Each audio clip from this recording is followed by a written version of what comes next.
All right. Yeah. So I'm going to talk about HCatalog tonight, but let me start by just giving a little introduction of who I am and what my background is and why I'm here. So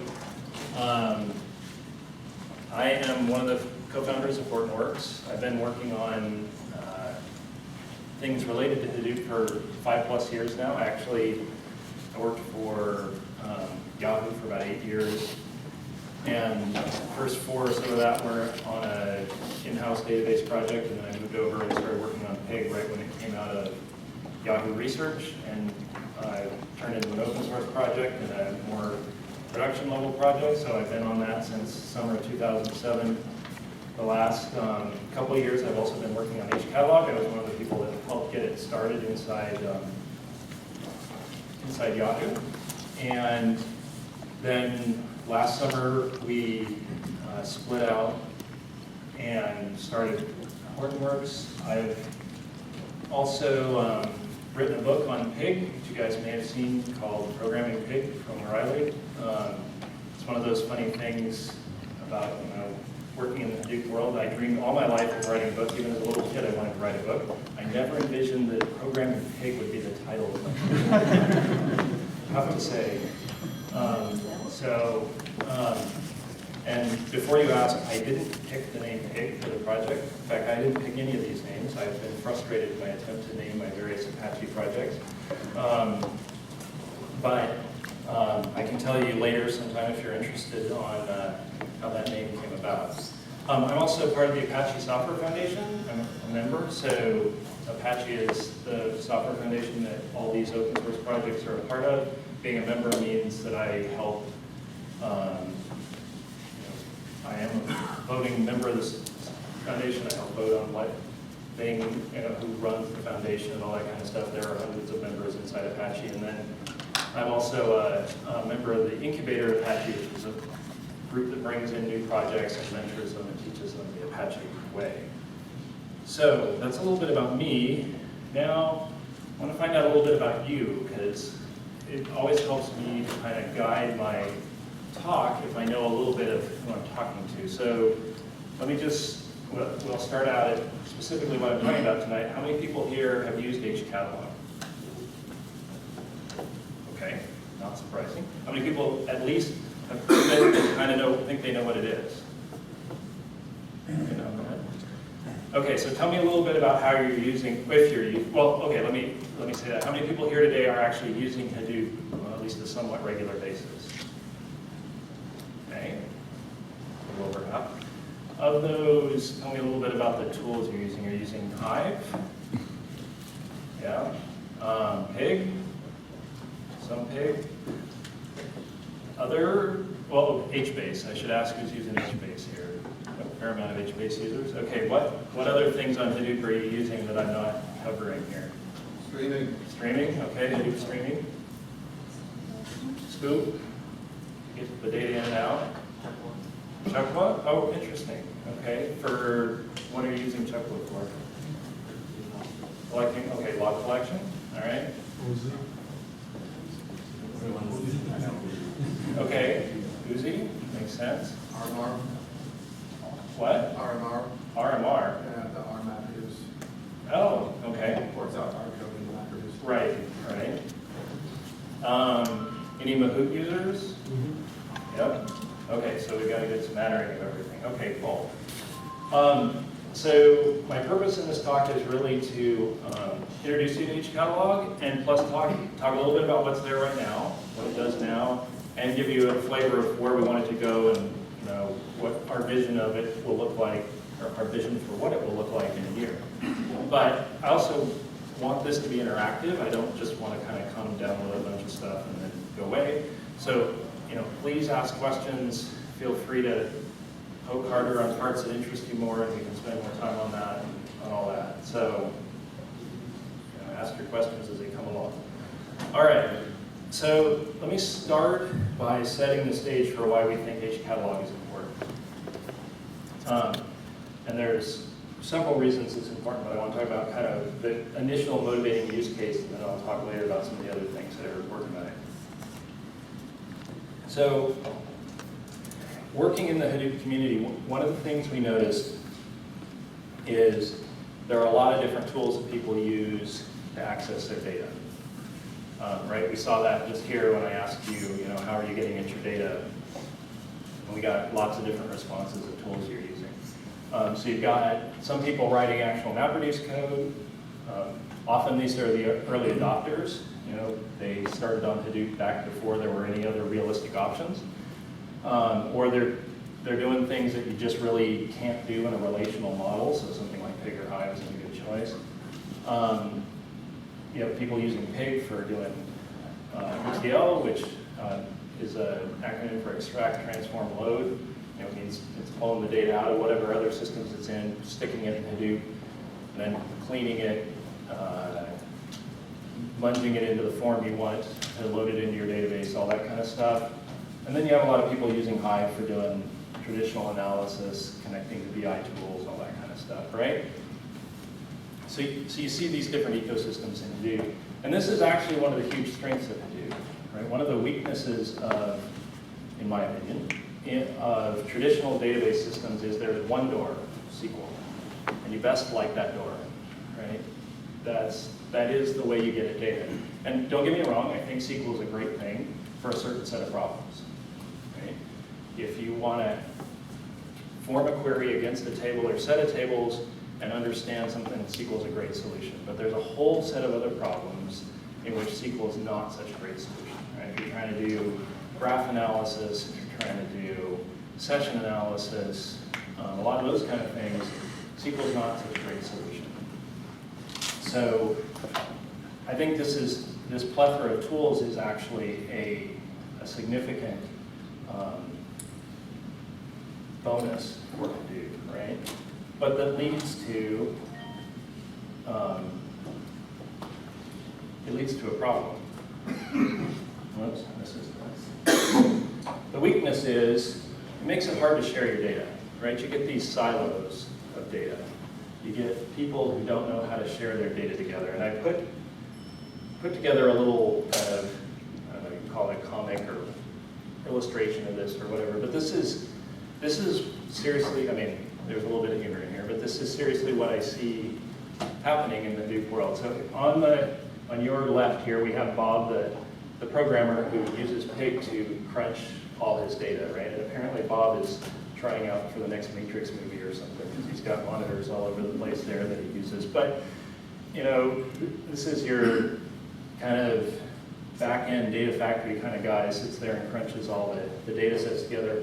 On your right, you have Joe, the analyst, who uses Hive to build reports and do ad hoc queries, right? So two very typical user sets you're going to have on a Hadoop system using tools suited for what they're trying to do. But often, it turns out that Joe needs Bob's data, right? So Joe will say to Bob, hey, I need today's data, right? I need your data set. And Bob says, okay, that's cool. But now, Joe's got a problem, right? He doesn't know where the data is. He doesn't know what format it's stored in. He doesn't know whether it's compressed. He doesn't, and he has to issue a command to load this into Hive, right? There's a bunch of knowledge here, and there's a set of manual operations that have to go on. Now, of course, realistically, people tend to use systems like Uzi to codify this, right? But you still have a situation that as soon as you decide, hey, we found this more efficient format. We decided that if instead of storing our data in sequence files, we moved to RC files, we could get a better compression ratio, and our Hive queries would be more efficient because we're using, because we're only accessing 5 of the 100 columns that are in that data in a given query. Well, now you've got to go change all those processes, right? Including Bob's Pig process that generates the data, because now he has to generate it in a different format. So, so Bob's response here is we need HCatalog, right? This is kind of the first use case this was built to solve, is to bridge this gap so that these users weren't in totally different worlds. So this slide kind of shows the same thing in a tabular format instead of a nice comic format here, which is these different tools have different ways of thinking about data. So what what record format do they use, right? MapReduce presents things to you as a set of keys and values. Pig gives you a tuple. Hive gives you a record. Tuple and record are just different words for the same thing. The scientists who thought of Pig had a lot of math background, so they tend to use mathy words like tuple and bag instead of databasey words like record and table, but they're really the same thing. The data models, MapReduce doesn't really give you a data model, right? It's kind of roll your own. You bring your data model to the table. Pig gives you basic types plus some more some collection types like maps and tuples and bags. Hive, same thing, gives you a set of basic types plus those collection types. But now when we get to these lower ones, on the schema, MapReduce, you have to just encode that in your app, right? It ends up being inside your Java code, given what that schema is. Pig, in general, is the same thing. You either have to declare it in a script or some loaders can actually read it. For example, the JSON loader, or in the latest Pig stuff, Pig schema, even the Pig storage can read the schema if it already has it, but often you don't know that, and so you end up again encoding it in your app. And then finally, Hive, though, has a metadata store, right? It can read this, it can store this information. Same is true of data location and data format. These things in MapReduce and Pig end up getting encoded into your scripts. And this leads to not easy maintainability, right? Schemas evolve all the time. If every time your schema changes, you have to go rewrite your Pig Latin script or your MapReduce code, that's a pain in the rear, because not only do you have to go back and recompile the app, you have to go clear back through your test cycle, and you have to go back through the verification cycle. And that, at a larger size company who's risk averse, that can be a months-long thing, right? I mean, when we were at Yahoo, whenever we would make a change like this, it would take months for it to work its way out into the production clusters. The whole point of Hadoop is to be agile and respond quickly and all these things, and here we're not enabling that. Okay, so I think I went over all that. So this beautifully colored picture here shows you how the different applications on Hadoop access data that is stored inside HDFS when they're using Hadoop, right? So on the left, or yeah, your left, we have MapReduce in green here, which uses input and output formats to talk directly to HDFS. Of course, those can be used to talk to other systems as well, but HDFS is the default, right? Pig pretty much uses that same system. It has a load and store function that sits on top of that input and output format to handle the translation from key value pairs to tuples, but it's pretty thin layer. Hive also has its SERDI, which it again uses to sit on top of input and output format, but it has this one other piece, this metastore client here, right, which is where it stores all this information it knows about the data. What's the schema? What's its format? Is it compressed? All these kinds of useful things.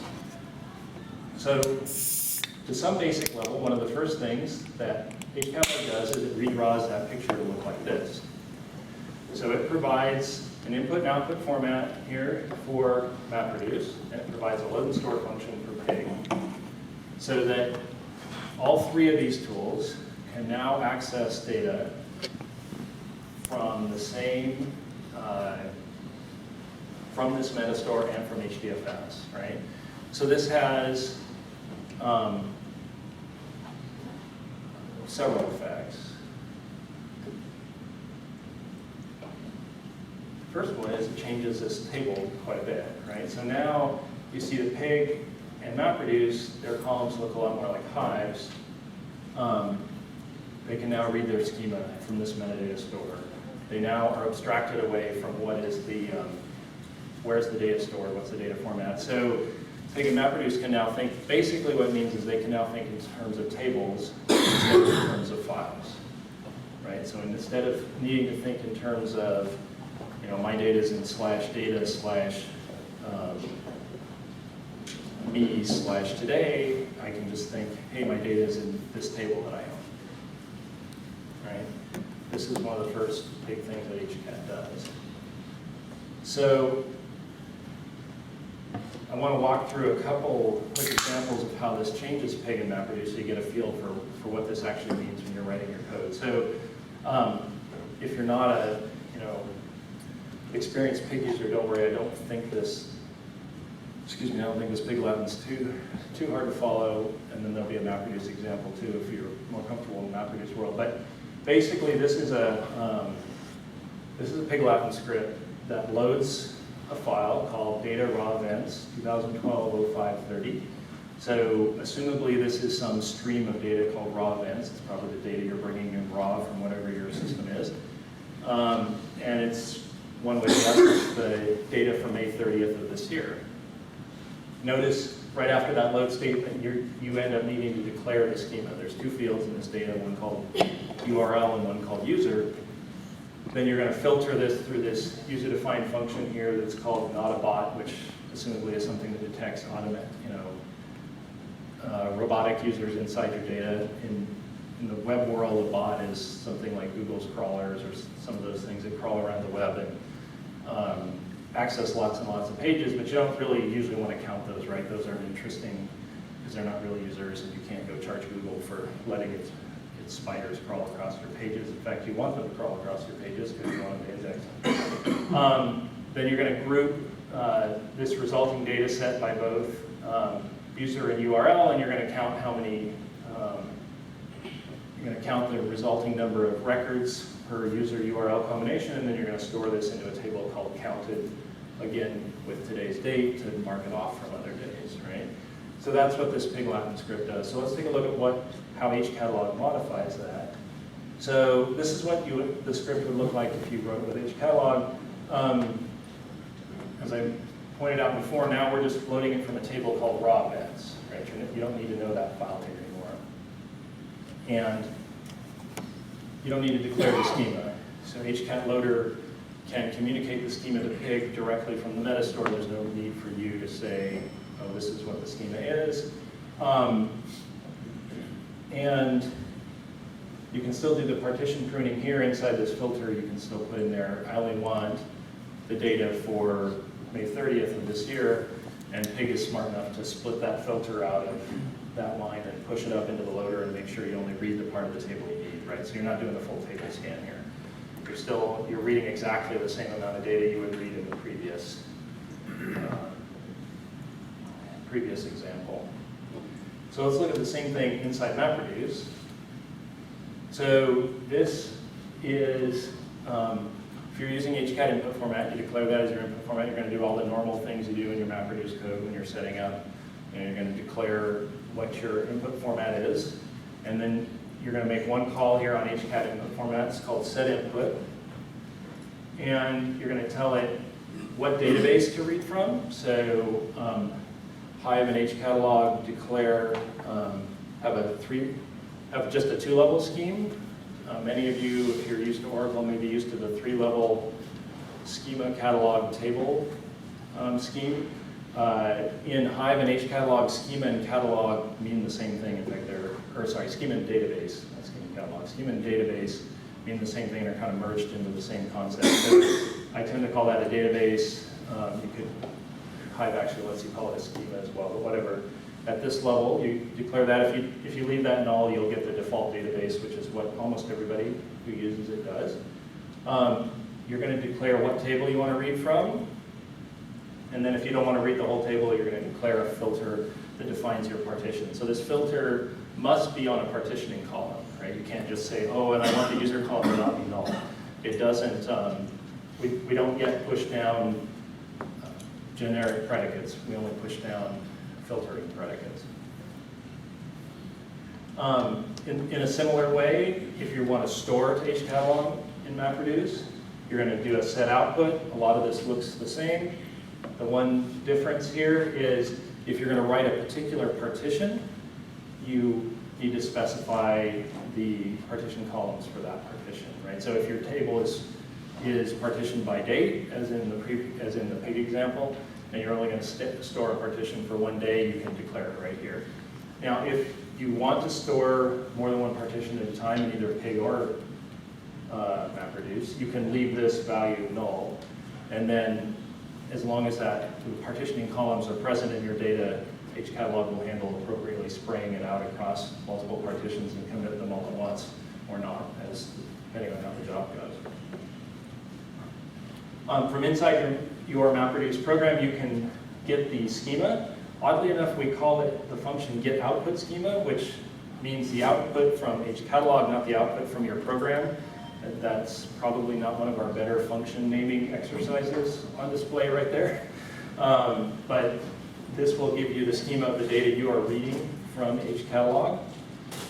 And when you're reading data or writing data in MapReduce, you use keys and values. So in this particular case, the key is unused. We just ignore it.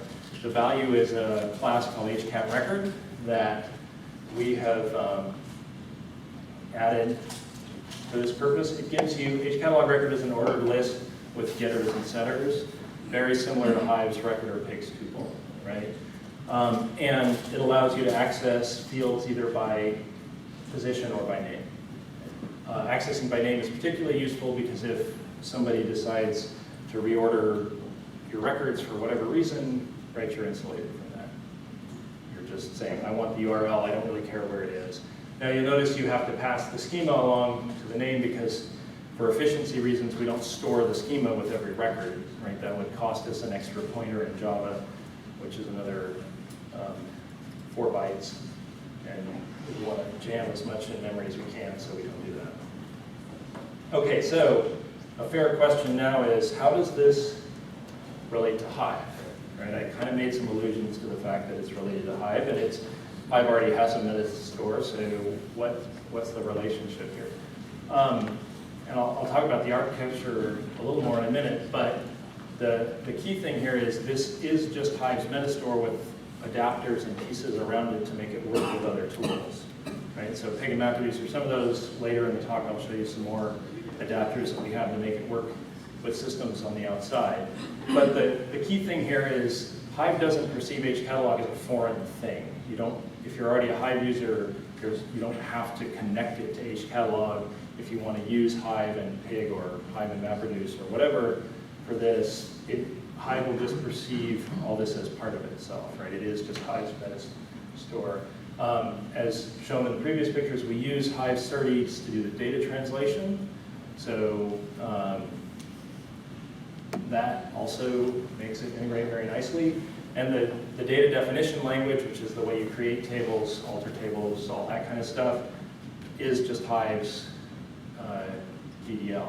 So there's no issues there. If you're not a Hive user and you want to use this, we do provide a command line so that you can use it. You don't have to install Hive if you don't want to. Again, it uses the same DDL. And then starting in Pig 0.11, which I do not have the release date for because we haven't planned it yet, you'll actually be able to issue these DDL commands in Pig as well. Pig itself will also be able to directly connect, and you'll be able to say create table and that kind of stuff, so that if you have a Pig Latin script that needs to create a table and load a bunch of data into it, something like that will be very good. One difference here is hcatalog does provide an alternate security implementation as compared to Hive. So Hive has the beginnings of a traditional database security system. It's not all there yet, just because they haven't finished it.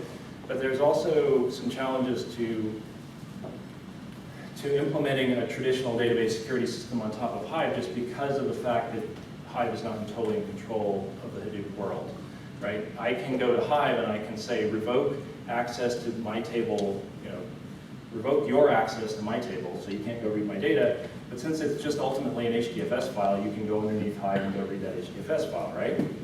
I haven't really accomplished much. That's not security, at least not where I come from.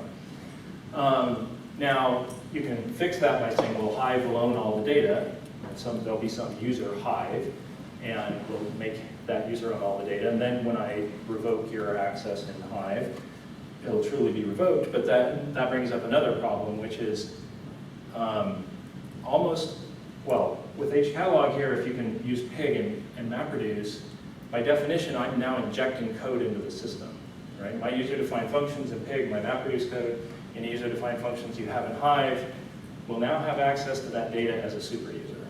You've effectively you're effectively now running every user-defined function as a super user, which is not secure, right? So you may be, I might be able to revoke access to my table through Hive, but you could write a UDF, run it against your own table, and inside that UDF, scoot underneath and grab my data or do whatever evil things you want to do to it, right? So the Hadoop world presents some security challenges that maybe a traditional database doesn't have or that they deal with a little differently. To get around that for the moment, what we've done in HCatalog is say all our security is delegated to the underlying storage. So at this point, if a user wants access to a table, we look at the directory on HDFS where all the data for that table is stored, and we say, would they have access to read this data? If yes, then we'll let them read the schema for this table. If no, then we won't. If they want to write something to that table, if they say they want to do an alter on that table, they want to change the schema, we'll again look at that directory and say, would you have access to write into this? If yes, then we'll let you change the table. So the upside of that is it actually works. It is secure. You really, if you can't mess with the data, you can't mess with the metadata. The downside, of course, is it's a much poorer model. Poorer in terms of feature poor. Right now, I'm gluing myself to POSIX semantics instead of the much richer database security semantics that you might be used to. In time, I think we'll see those two move together, but we need to find a way that does it in a way that actually respects security. Okay, so let me switch to a kind of an architecture diagram of how these two fit together. Maybe this will help you see it a little bit more. So on the far right here, we have the relational database that Hive stores its metadata in. I think Derby is what it actually uses out of the box. That's really just for kind of getting up and going realistically. Almost everybody uses MySQL. You can't, some people do use Postgres. People have played with using Oracle. You can certainly put other databases in here. There's nothing magic about the SQL that's going on here, but MySQL is kind of the biggest one, so I use that.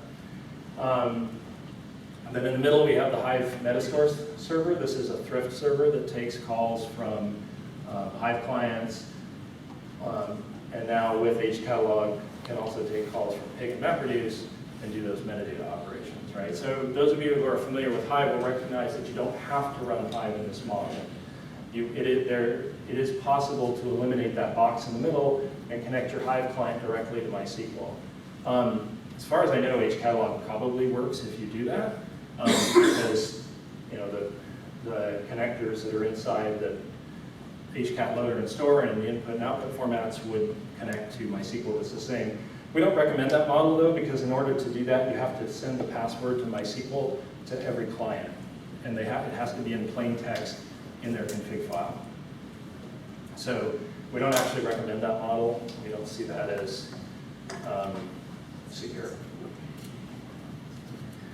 Okay, so I've spent all my time so far on all the stuff, all the ways that HCatalog connects tools inside Hadoop, but that's only half the story, right? There are a bazillion data tools already out there in the world. And as wonderful as we think Hadoop is, we don't have any illusions that it's going to replace all the other tools, right? We hope it's going to take its place in the data ecosystem as an important, in fact, we even hope indispensable tool. But that doesn't mean any of the other tools are going away, right? There's going to be a lot of other things in the system there to interconnect with. So how do we connect Hadoop to those other tools? One of the things that a lot of those other tools want is an understanding of what's in the system. And it turns out a lot of those tools are used to thinking about data sources as a collection of tables. It's a really nice abstraction for relational databases. It's a really nice abstraction for reporting tools. It's all these kind of systems it works really well with. So we have added a REST interface on top of this to make it easy for these things to integrate. We're now calling it WebHCat. You may have heard of this as Templeton in the past. So when we first built it. We called it Templeton because for any of you who've read Charlotte's Web, Templeton is the rat that helps the pig and helps Charlotte on her web. So it seemed like just a great, kind of connection point for all of them. But as I said, my goals to name a project have again been frustrated. So now we're calling it Web HCAT to show that it's part of HCatalog instead of its own standalone thing. It was causing confusion because people thought it was a whole different project doing totally different things, which isn't what we wanted. So what does this thing do? What this does is defines the metadata inside your system as a set of REST endpoints, right? So now databases, tables, partitions, columns, and table properties inside your Metastore can all be viewed as endpoints in a REST service. And then the traditional REST verbs apply, right? You're going to do a put to create or update this data. You're going to do a get to list or describe it. And you're going to do a delete to drop these things, right? So now you get to see some beautiful PowerPoint art here on kind of how what this looks like. So envision, here's some user with his laptop wanting to communicate with the Hadoop system, figure out what's in there. So first of all, we're going to try to figure out what are all the tables in the default database. Is the table I want, is it already there? Right? So what you do with that is you send a get to this web address here. So I left out some stuff on the left side just so it would fit in, but you could say something like acme.hadoop.com/Templeton, and then it'll go like this. So we versioned it just to make sure we're pretty certain that we didn't get it 100% right the first time. So there'll be a version 2 and 3, but this way we can support, not break the existing clients when we make those changes. Then you say, I want to do a DDL operation. I want my database is default. And then if you just say table, this will get you back a list of tables, right? So what's going to come back is a nice little JSON document that says, we have 2 tables in this database, one called counted and one called processed. And that's what's in, that's the list of tables. And you decide, neither of those are the table I wanted, so I'm going to now create a new table called raw events. So you're again going to do an HTTP call to a very similar address, only this time you're going to add the name raw events on the end. This is the table you want to create. And you're going to send a JSON document that says, I want to put 2 columns, I want this table to have 2 columns, one called name and one called URL and one called user. And I'm going to partition this table by a field called DS for date stamping, right? And so this is all you have to do. And assuming it all goes well, you get back something that just says, create this table called raw events in the database default. And then finally, you can describe this same table with a get, and this time putting raw events on the end of the URL so that you're directly accessing that point. And you'll get back a similar looking document that describes that table. So this Web HCAT stuff is already included in HTTP, which is Hortonworks' distribution of Hadoop. It is not in the released version of HCatalog 0.4, but it has been checked in the trunk and will be part of HCatalog 0.5. So if you just go to Apache and download the existing release, you won't get this.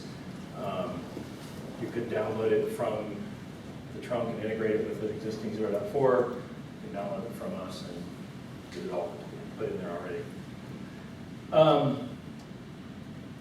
All right, so let me pause briefly from the technical side and just talk a little bit about where HCatalog is at as a project. Each of these different tools inside Hadoop is a separate Apache project. HCatalog is no exception. So we are still in the incubator.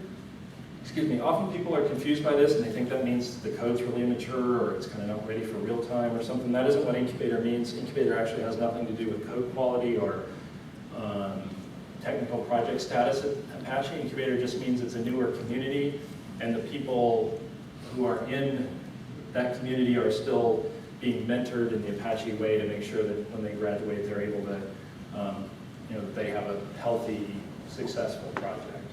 It's, you can think of it as kind of like when you get a learner's permit when you're learning to drive, right? You're being taught how to drive, how to be a good citizen, all those kinds of things.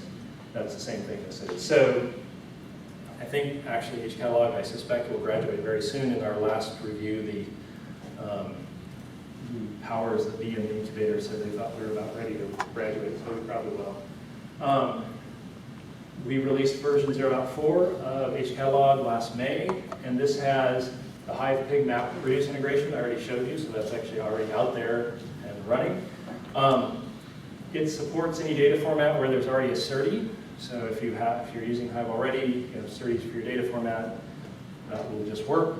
By default, it comes with SERDIs for text file, sequence file, RC files, and text files that are JSON. I said text over here, I really should say CSV, so any kind of character delimited file is what I mean by text. And then we also support JSON as a format there. And I believe there's been a lot of work lately on an Avro SERDI too, so if you're an Avro user, that should also work here. One feature that I haven't talked about is HCatalog also supports notification for arrival of new data via JMS.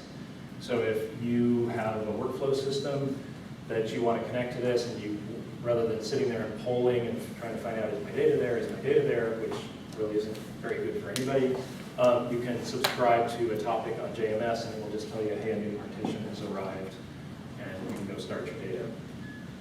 We've also done some initial work on integrating this with HBase so that you can front an HBase table with an HCatalog table. This works using the storage handlers the same way that Hive does this. I say this is initial because it's there and it works, but it's got a lot of rough spots at this point, and if I wanted to use this in production, I think this is something I'd beat on for a while and really kind of work some of the bugs out before I put production quality work in data or dependencies on it. All right, so let me talk a little bit about kind of what we're doing right now, what things we're working on, things we want to work on.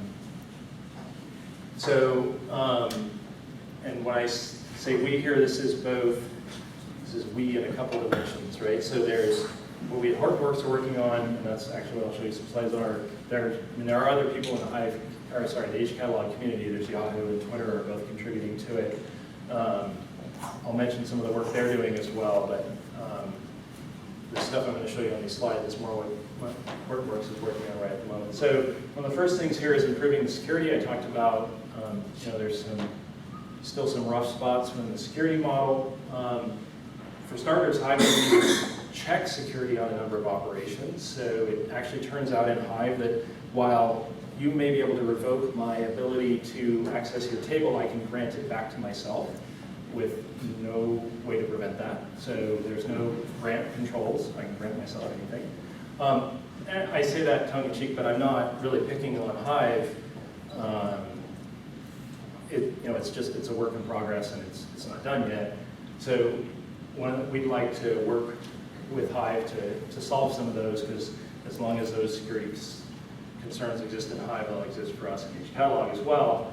Also, in that diagram I showed you, the Hive Metastore down here that's boxed in red right at the moment.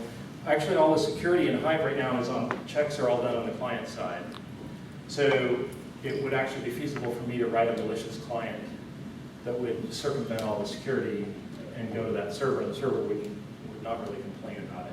So that's another thing we need to, we're working on solving, is we want to move those security checks into this server so that you can write all the malicious clients you want. We'll just say, nope, sorry, can't do that. And then grant and revoke operations also just don't work properly with HCAT right now. So Hive has a very nice authorization interface where it will let you do alternate implementations of authorization. That's how HCatalog does its security work. Unfortunately, that interface doesn't include the ability to specify operations that work differently, like grant and revoke. So grant and revoke actually do the wrong things right now if you try to use them with HCatalog, so we need to repair that. And then another thing that we're working on actively at the moment is that red box in the middle, this Hive Metastore server, is a single point of failure right at the moment. This is not highly available. We'd like to solve that, and we want to make that a highly available part of the system so that if one of your boxes goes up in flames, it doesn't mean that all your access to metadata is done. We are not proposing to solve anytime soon, or probably ever, high availability for the MySQL on the right side there, right? There are lots of solutions. Whatever your favorite database is, there's lots of HA solutions for that, and we would prefer to let people pick their HA solutions. Realistically, we find almost everybody that already has a database has an HA solution. They'll just apply it again here, right? Yes? Is there a direction to actually take the security down to the column level, or are you just keeping it at the table level? In the immediate term, in this term, it will be just at the table level. I think in the long term, people definitely want it at the column level. Well, I know they want it at the column level, right? Column and row, because they're used to that from Oracle. The question is how to achieve that inside the framework of your files being in HDFS, where it's harder to parse out what parts of a file you can read. I mean, what you realistically mean there is you have to change, well, you have a couple options. You can either drive that level of security into HDFS itself, or you can switch to a model where you say, there's a whole set of files that no one can touch anyway, except through this metadata system, right? You just lock them off and say there's no ability to read files, all access is controlled through this. Which of those we'll choose, I don't know. We have debates back and forth. In fact, I just this Monday had a long whiteboard talk with a colleague on thoughts of which way we should go with this. So yeah, I think we'll get there, but I don't have a roadmap for when or how yet. To follow up to that, in terms of the direct, how rich are you planning to make this this metadata layer? Because right now it's sort of a catalog of the tables, right? So one of the questions that clients ask us is for the last 10 years we have said take your transformations out of your PL SQL scripts, put it into ETL because now you can expose the metadata. Right. And with Hadoop, you're sort of going in the other direction. You're going into big high queries and stuff. So, is there an approach to actually make H catalog richer so that it can hold the remaining metadata as well? Sure. So, partially. So, we definitely know that people want to be able to annotate their tables, their partitions, their columns with data, with metadata, sorry. And we want to enable that, right? And in fact, you can already annotate your tables. That is supported today. We want to figure out how to allow annotation of partitions and columns and stuff without overwhelming the operational system, right? I mean, this is a live system serving potentially hundreds of customers simultaneously, so we need to figure out how to mix the load of all those customers now, not just saying, where is my data, but here's the 50 tags I want to put on top of it, right? So there's some logistics there. We do want to enable that. However, when you look at, like you mentioned, the metadata systems that exist inside things like Informatica, there's other metadata tools, they're even richer than that. I mean, those are very sophisticated tools. Our vision is not to replicate that level of stuff, right? I mean, our vision is to have the right interfaces to enable those tools to work with us. And those tools may choose to store the data inside us for their convenience, and we're fine with that. But we see our core competency as working with the Hadoop system and what it needs, not necessarily presenting those add-on values of additional metadata the way, like, that's the core competency of companies like Informatica, right? So has been our approach is, let's make sure we have the right interfaces to enable those guys, but let's not try to eat their lunch, right? We'd rather be their friends. And well, I don't just mean that in a businessy way. I mean, even in a technical way, I'm a strong strong believer in have a tool that does something and does it well, rather than try to, I do not believe in the one tool to rule them all theory of software. And I know that differentiates my thinking from some other, there are companies that think that's the right way to go. You can see that out in the marketplace. But that's been kind of our take, is it's better to build those clear APIs and let people innovate on top of that. Okay, So one other area of current work that I want to talk a little bit about is connectivity via ODBC and JDBC. And this wanders some into the Hive area as well, so I'm blurring these lines very seriously now between page catalog and Hive. But I'm doing it for a reason here. So this is the story today with using ODBC or JDBC with Hive. There's a system called Hive Server that you can connect an ODBC client or a JDBC client to. There are open source instances of both of these, as well as, at least for the ODBC server, some proprietary editions. But there are some issues with this. Oh, and sorry, with the JDBC driver, you can actually install Hive on your system and directly connect it. You don't need the Hive server. But that sort of defeats the purpose of a JDBC driver if you're saying I now have to install this big old fat long software onto my system. And now when I change versions, I've got an ops nightmare because everybody out there in the world has to install a new version of Hive on their laptop or whatever it is they're connecting to. So this kind of isn't, this is sort of a violation of the JDBC model. The open source version of the ODBC client, I don't know of anybody who's using this, which makes me suspect it doesn't actually work. Right? In open source, if code rots, I suppose in closed source too, but in open source, the way you detect code rot is no patches, no bugs, no mailing list questions, right? That tends to mean, okay, nobody's using this and it's probably not really out there and going. Hive Server itself has a series of issues as well. It's single-threaded. You can't, well, this is only sort of true. The Thrift server is multi-threaded, but Hive itself is not thread safe. So it's not safe to use in concurrent mode. It's not secure. It doesn't check security. It doesn't actually even check users. And it does not, and it runs user code inside itself, right? So you could write a malicious UDF with a static block that does some nasty things. It would get instantiated inside that server, and you could potentially corrupt or take down the server. And then I said not scalable. That's only a semi-defensible statement, actually, when I think hard about it. You can instantiate more than one Hive server, so it is in that sense scalable.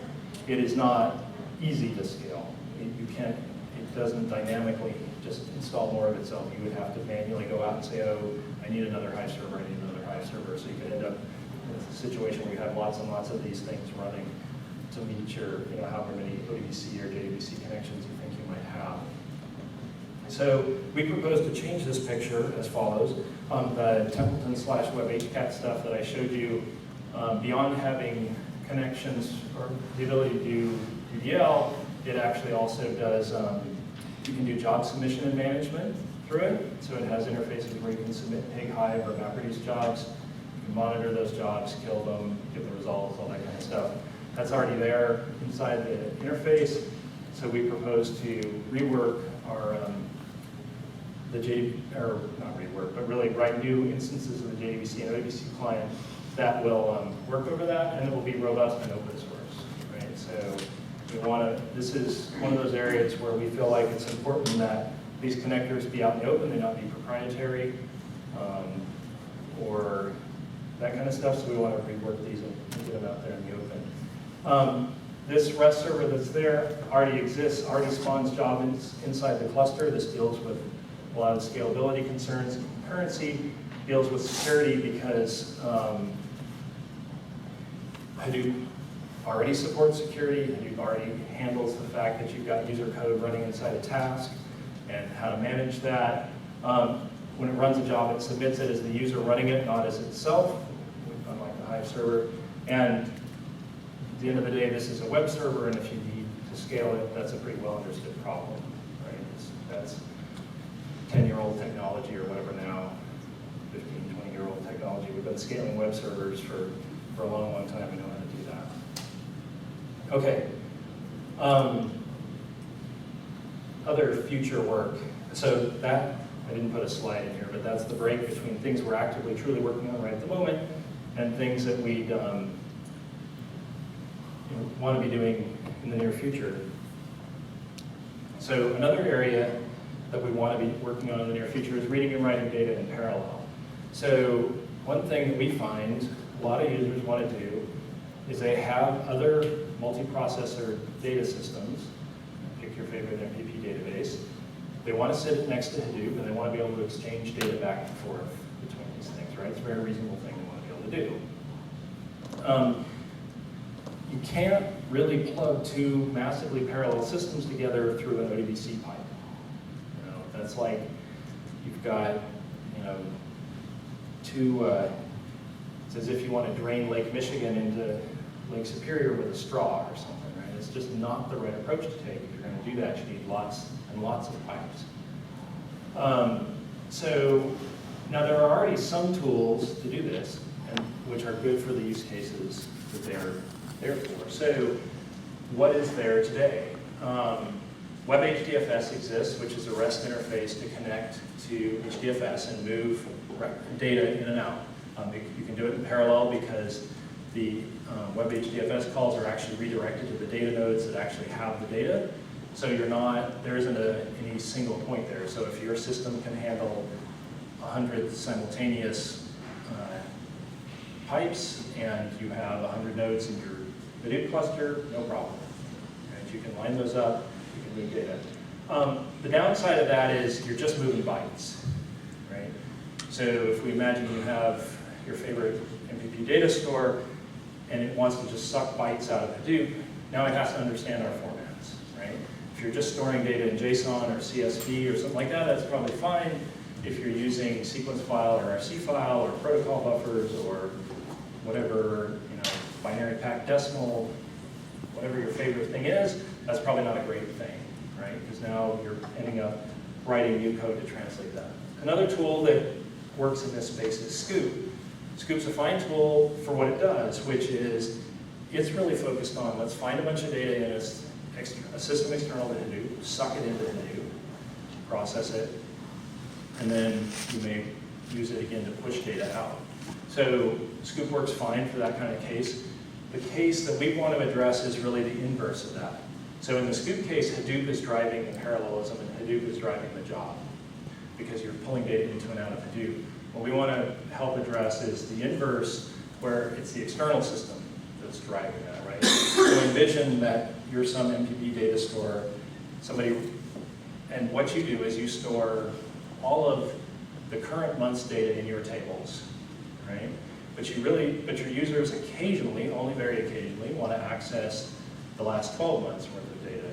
You can't afford to store all that in your data store. It's, you know, they would just charge you too much money to keep that much data on their disks.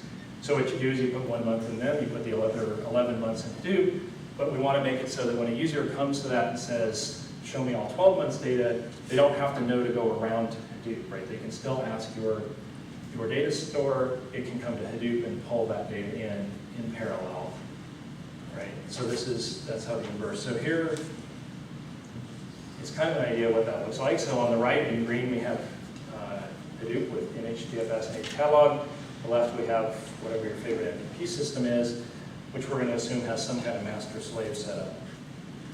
So we've added these interfaces called HCat Reader and HCat Writer to help manage this, and I'll just walk through what it looks like on the read side. It's pretty similar on the write side. So in this case, the master node here can come to HCatalog and say, give me an HCatalog reader.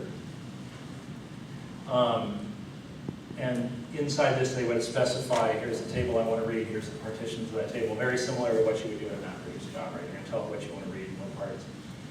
And HCatalog is going to pass back an instance of this HCat Reader class. The master can then distribute that to their slaves as it sees fit in the way that fits their system, right? Hadoop doesn't understand their parallelism, so it makes sense for them to do this split. Each slave can then read directly from HDFS with no need to connect through HCatalog there. And the important part here is instead of getting back bytes, they're now getting back an HCat record, the same interface that MapReduce gets. So now your system is able to read records, basically, instead of bytes. Now you don't have to care about how we're storing it, right? You can also do things through this like partition, or I'm sorry, projection push down, right? So if you only need 4 columns, you can push that down, and you're only having to read that data out, assuming this is, if you've got some kind of columnar format or whatever. The downside is all this exists right now, but it's only in Java, which isn't, I mean, it's a nice start, but what you actually want is for this to be in Rest, right? Just like the other HCatalog interfaces for external systems, because the reality is most of these data processing systems are in C or C++. Actually, most of them are in C. They're, most of them are from the days before real programs were in C++. And certainly, Java would never have been considered for systems programming 15 years ago when most of these systems were being written. So this is something we've actually taken a start at, but we feel like there's a lot more work here to really flesh this out. But this is something that everywhere I go and talk to users of existing MPP systems, they're all like, we need this, we need this, we need this, right? It's pretty clearly something people want. Okay.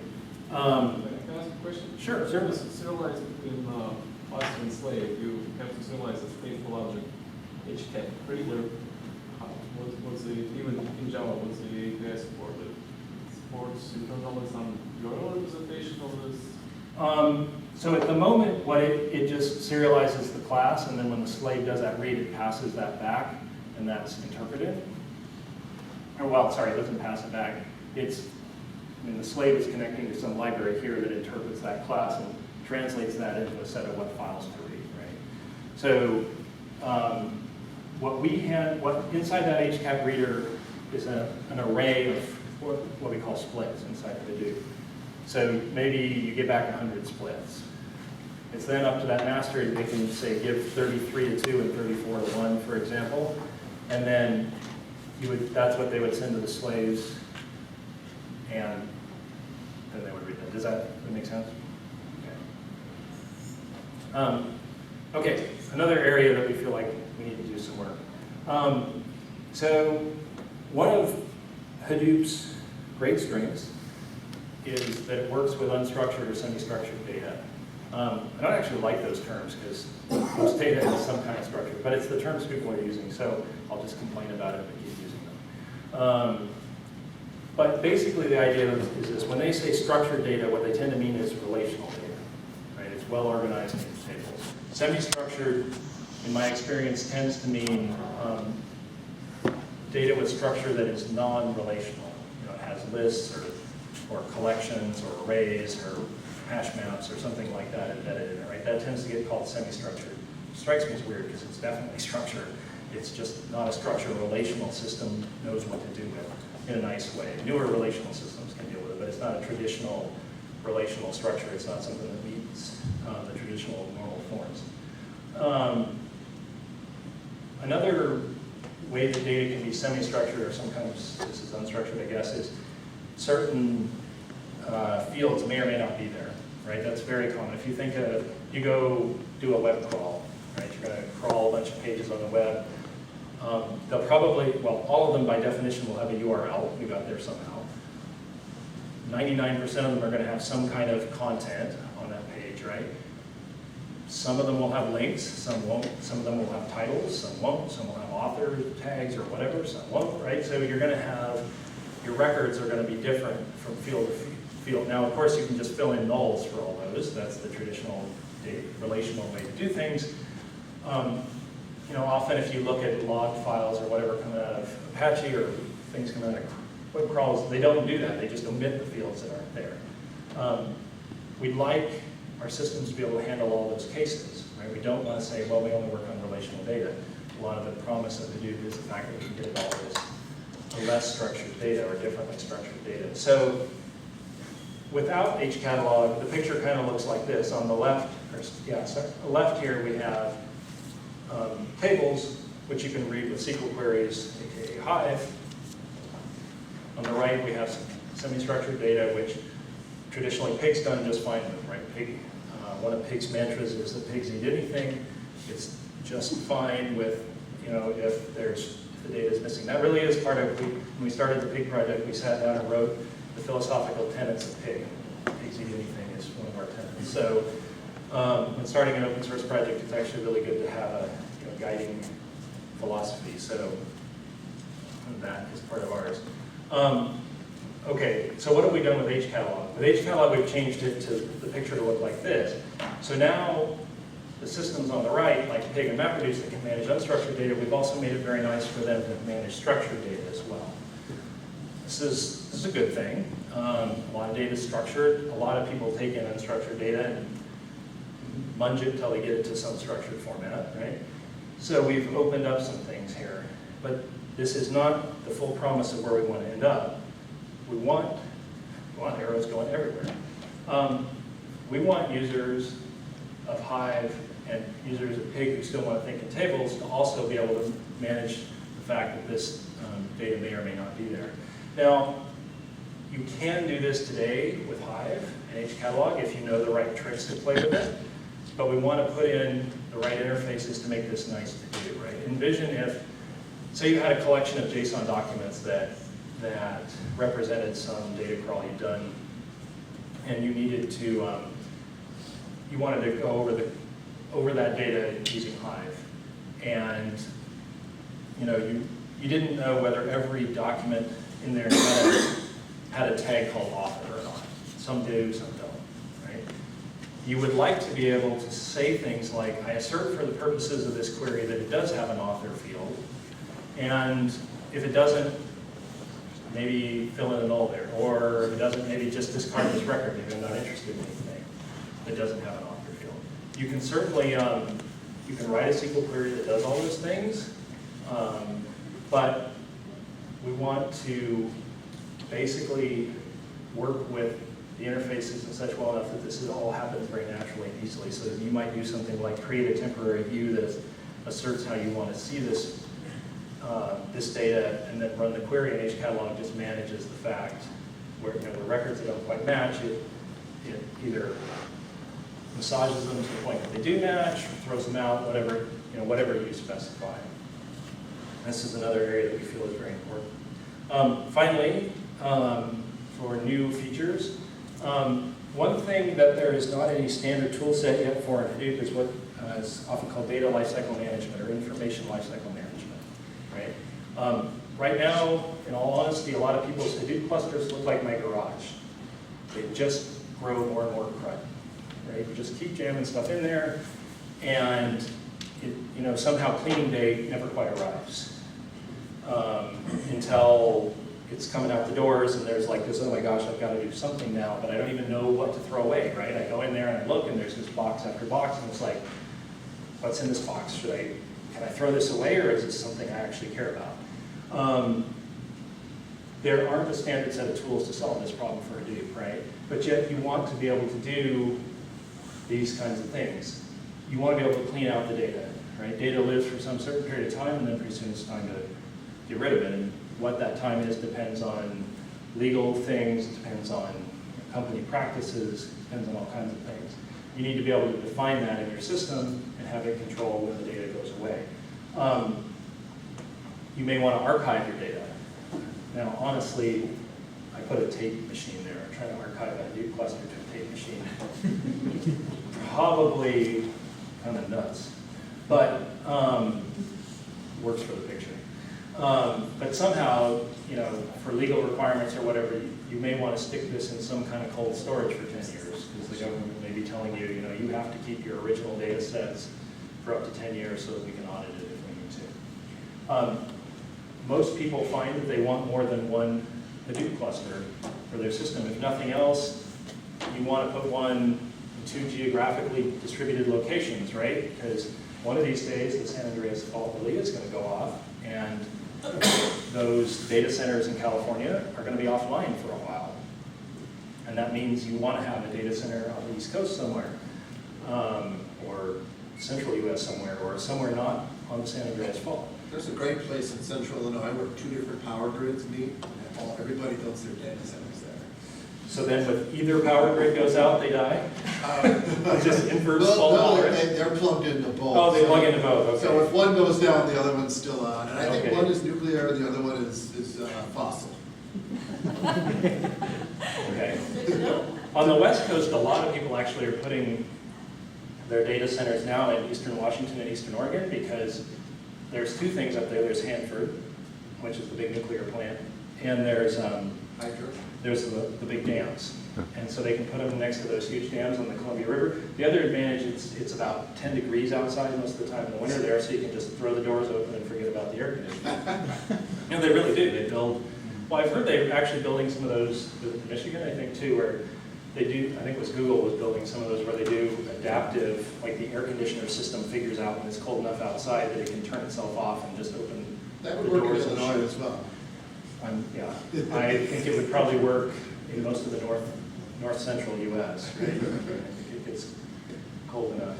So anyway, that's a total, like, the point is you want to be able to replicate the data between these systems, right?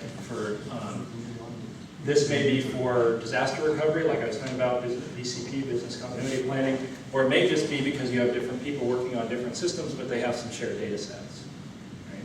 You have your scientists on one system, your analysts on another, but there's some base set of data they share. You want them to be able to replicate that across, right?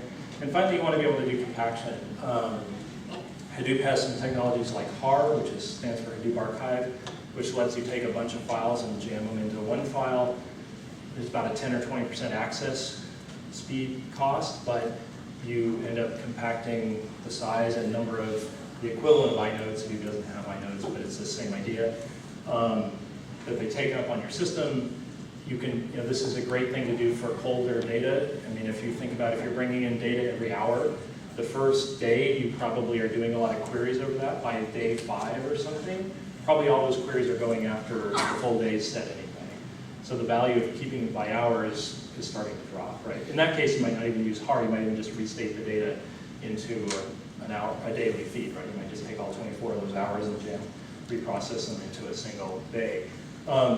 You'd like to be able to do these kind of things. I don't see HCatalog providing all these. This is not, we're not looking at it to be that kind of lifecycle management thing, but it needs to provide the right interfaces to enable these tools. Right now, if you wanted to write a cleaner, it wouldn't even be clear how to go about figuring out what data sets are ready to expire and aren't, right? HCatalog needs to provide the right metadata and the right APIs to enable these tools, and probably provide small proof of concept instances of some of these just to make sure the APIs are actually useful, right? It's great to write an API, but if you don't test it against a real tool, you have no idea if it's the right API. So we would probably have small proof of concepts, but again, this is another place where we don't necessarily want to get in this business. We want to enable others who will be in this business. That's it for HCatalog. Questions about HCAT, about other Apache things, about Hortonworks, about me, about whatever.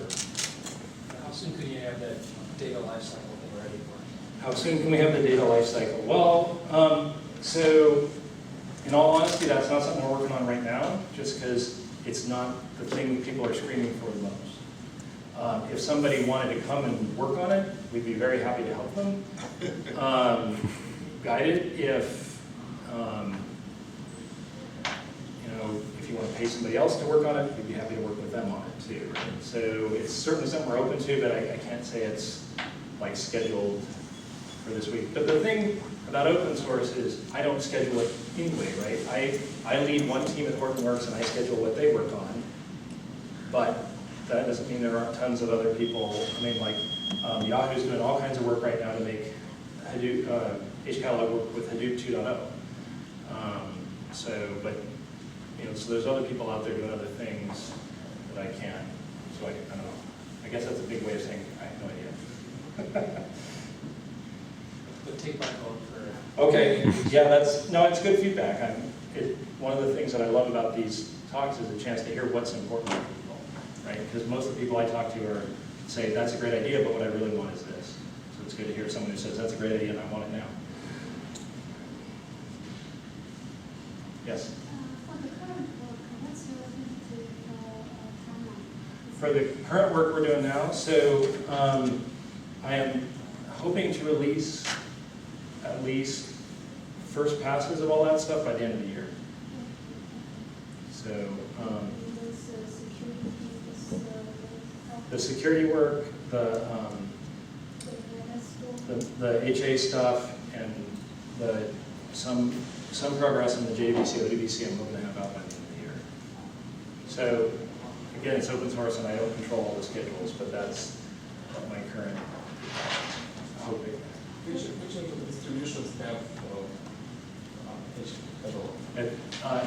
HTTP, Hortonworks data platform, has HCatalog, and I have been told that MapR has adopted it. I do not know if that adoption means they've just said they will, or if that means they've actually released something with it. I know that they are supporting it to some extent because I've seen questions about it on their customer forums.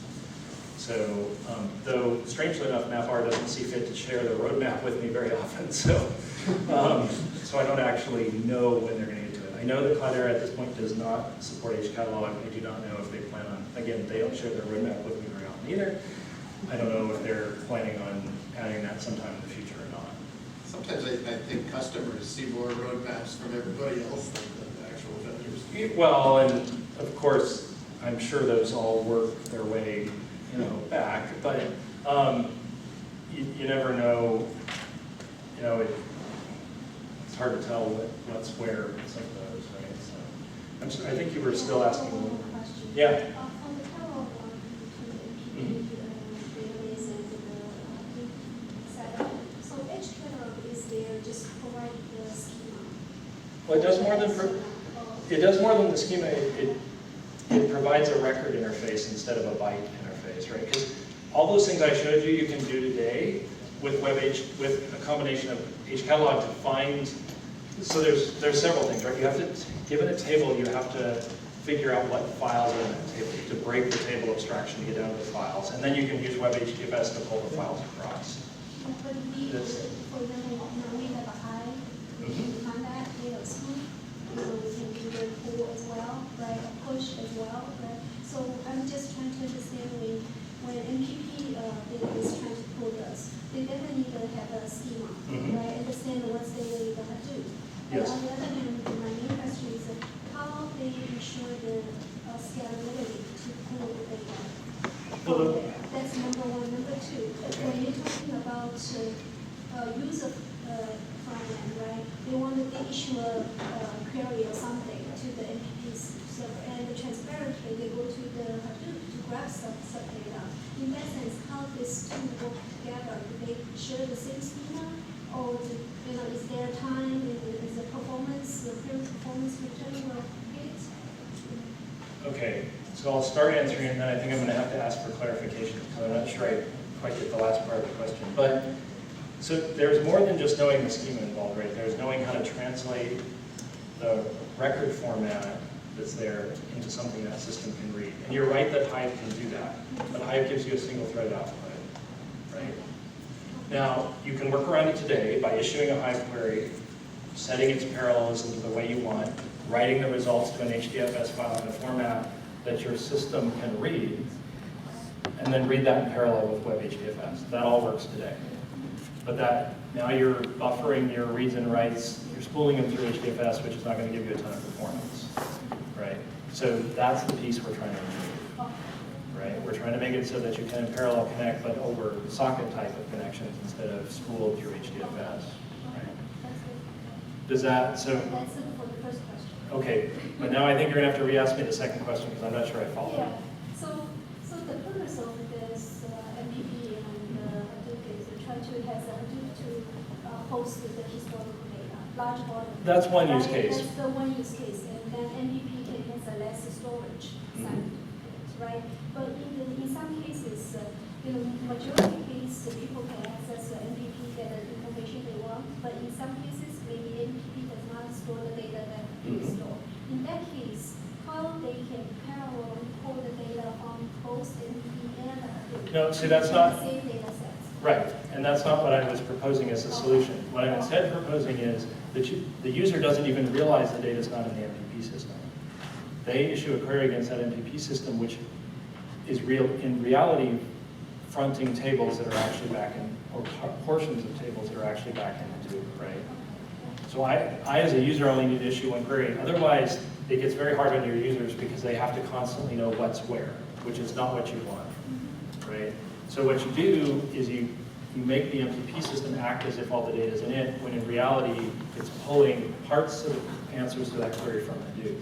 That's where this parallel perform thing comes in, right? So when it needs to read those things, when it needs to read the parts of the data it doesn't have, it can push that to HCatalog and say in parallel, now feed me back this data. That's obviously still going to be much slower than any of these MPP systems are used to, but it's good enough for these older sets of queries, right? Are you working with any of the MPP data right now? Yes, we are. So Workworks has partnerships with both Microsoft and Teradata. If you've seen Teradata's SQL H project, which they released at the Hadoop Summit, that it's a first step down this, sorry, they actually only released it for Aster at the Hadoop Summit, but Aster is one of their, is part of their portfolio. That uses the REST interface, the web HCAT stuff I showed you, and it does what I talked about using web HDFS for now to get around the fact that we don't have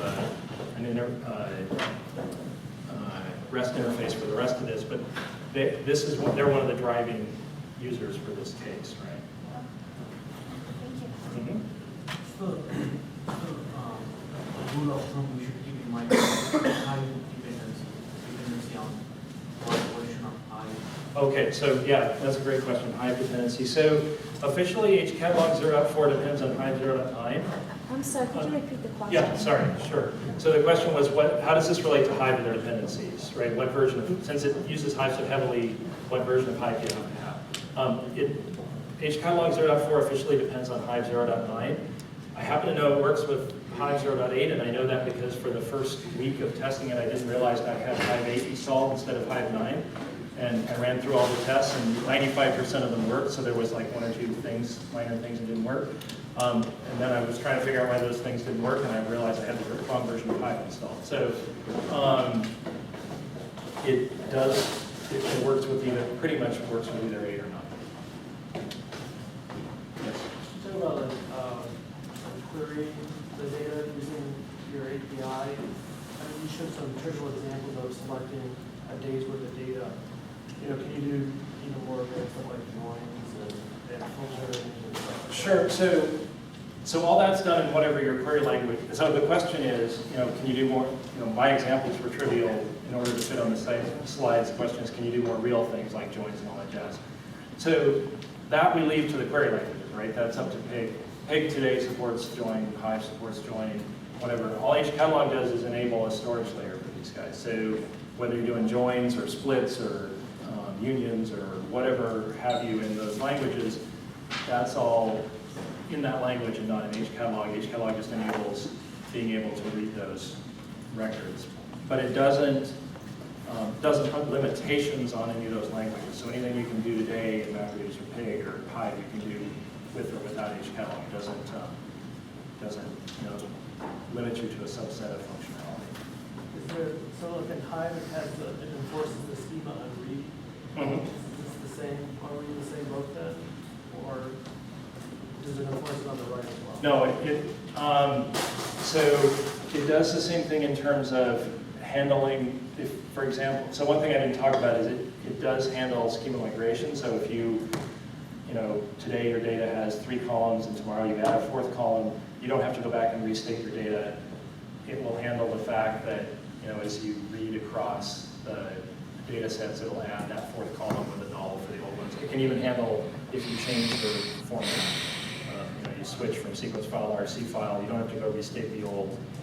It just manages across that. Because the meta stores both schema and format information separately for every partition. So it's easy for HCatalog to blend those together as you pull them out. Hi. Oh, sorry, I couldn't see.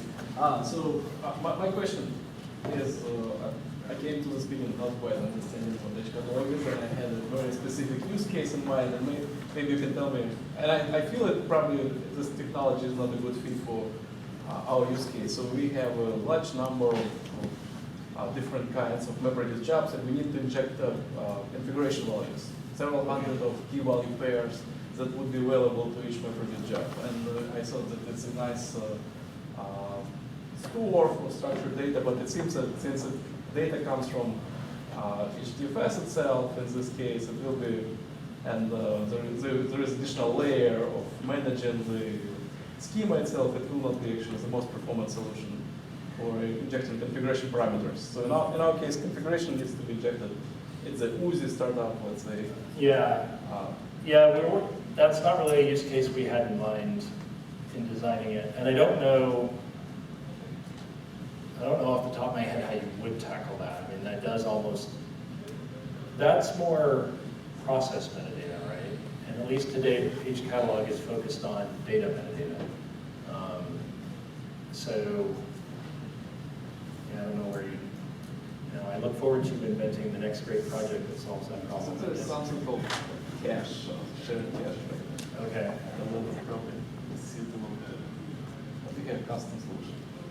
Well, custom solution is the first step to open source. Right? Yes. It sounds like each catalog will help speed up the development process. Does it come with the cost of performance hits? So the last time we measured the performance hit, it was somewhere under 5%. So there is, well, okay, so let me back up. If you're using Hive, there's no performance hit because it just sees it as part of Hive. We measured it in Pig, and that's where we saw the 5%. I don't recall if we measured it against MapReduce or not. Basically, though, we were careful when we wrote those interfaces to not copy data. So when you switch from an HCAP record to a Pig tuple, which is what has to happen when you bring it into Pig, we don't copy the data. We have a special tuple implementation that understands that underneath it's really an HCAP record, and it just redirects your function calls into the right one, right? So all you're paying is that redirect cost of your function calls, which realistically Java is pretty good at optimizing those away as your code gets running. So it's the cost is pretty minimal. Now, let me give one caveat to that, because right after we released 0.4, we realized we'd screwed up, and we left a bug in there that made the store something like 10 times slower, something horrible.